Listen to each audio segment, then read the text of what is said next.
बिस्मिल्लाहिर्रहमानिर्रहीम। 6 जनवरी 2023 को तुर्की के साउथर्न पार्ट में दो बड़े ज़िलज़िले आए थे, जो कि मैग्नीट्यूड था जिनका 7.8 और दूसरे का मैग्नीट्यूड था 7.5। तो ये ज़िलज़िले की वजह से तकरीबन वहाँ पे कोई 60,000 के करीब बंदे अपनी जान गंवा बैठे, जबकि ठीक 11 महीने बाद 7.1 और 7 बल्कि एक सीरीज अर्थक्वेक का जापान में आया, जो कि 2 दिन तक चलता रहा, जिसकी वजह से अंदाजे के मुताबिक कोई भी बोल सकता है कि इससे कोई तुर्की में जहाँ पे 60,000 बंदे अपनी जान गंवा बैठे, तो यहाँ पे कम से कम 10,000 तो बंदे अपनी जान फिर भी गंवाएंगे। क्योंकि जो जापान में जिस तरह से पॉपुलेशन को एक जगह पे एक जिस तरह के वहाँ पे फ्लैट बने हुए हैं बड़े बड़े, जिस तरह से वहाँ पे बंदे रहते हैं छोटे छोटे कमरों में, तो लग ऐसे रहा होता है कि वहाँ पे एक फ्लैट में हज़ारों बंदे रहते हैं। तो इस हिसाब से वहाँ पे कैजुअलिटी रेट ज़्यादा होना चाहिए, लेकिन सीन ऐसा बिल्कुल नहीं है। सीन इसके उलट है। वो ऐसा है कि जापान में इस अर्थक्वेक की वजह से सिर्फ और सिर्फ 62 बंदे इसमें अपनी जान गंवा बैठे। इसकी वजह से और जितने नुकसान हुए वो भी ये समझे कि एक दिन में सारा इनका इंफ्रास्ट्रक्चर, इनके जो रोड वगैरह टूट गए थे, वो इन्होंने रिस्टोर कर दिए। इसके बाद इन्होंने थोड़ा पहले वार्निंग दिया था सुनामी का, कि सुनामी शायद अर्थक्वेक को फॉलो करके फिर सुनामी का भी इम्कान था, लेकिन बाद में वो वार्निंग विथड्रॉ कर दिया गया, वो वार्निंग वापस ले लिया गया और इस तरह का कोई सीन नहीं बना।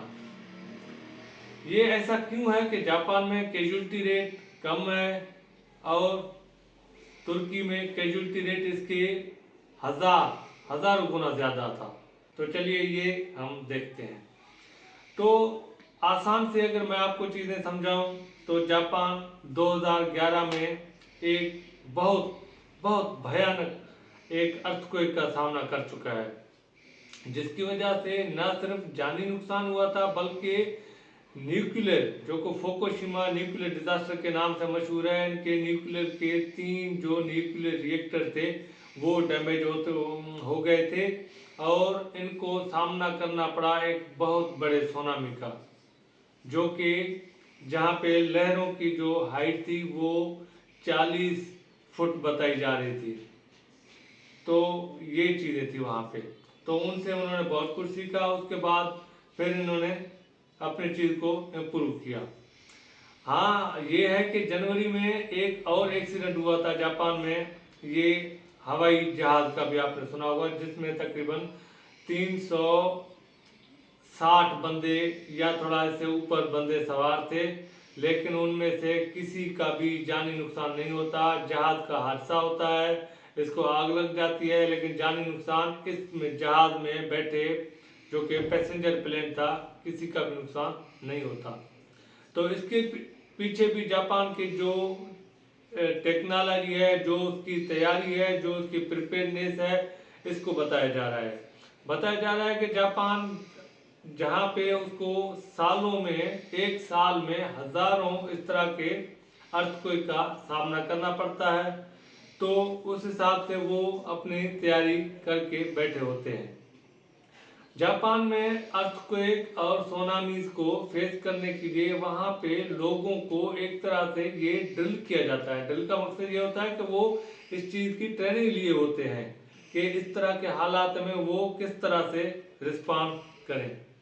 तो ये एक वजह बताई जा रही है कि उन्होंने जिस तरह से रिस्पॉन्स दिया, उसके बाद उन्होंने जिस तरह से रिकवरी किया, तो ये 2 बहुत बड़ी चीज़ें हैं जापान में कैजुअलिटी कम होने का। तो इस तरह के हालात में जापान में जो बड़े बड़े बिल्डिंग हैं, ये बिल्डिंग आम बिल्डिंग की तरह ये रिजिड नहीं बनाए जाते, बल्कि इनको फ्लेक्सिबल छोड़ा जाता है। इनके जो फाउंडेशन होते हैं उनको फ्लेक्सिबल किया जाता है, या उनको इस तरह से किया जाता है कि बिल्डिंग इधर उधर हिले ज़रूर, लेकिन टूटे नहीं, गिरे नहीं।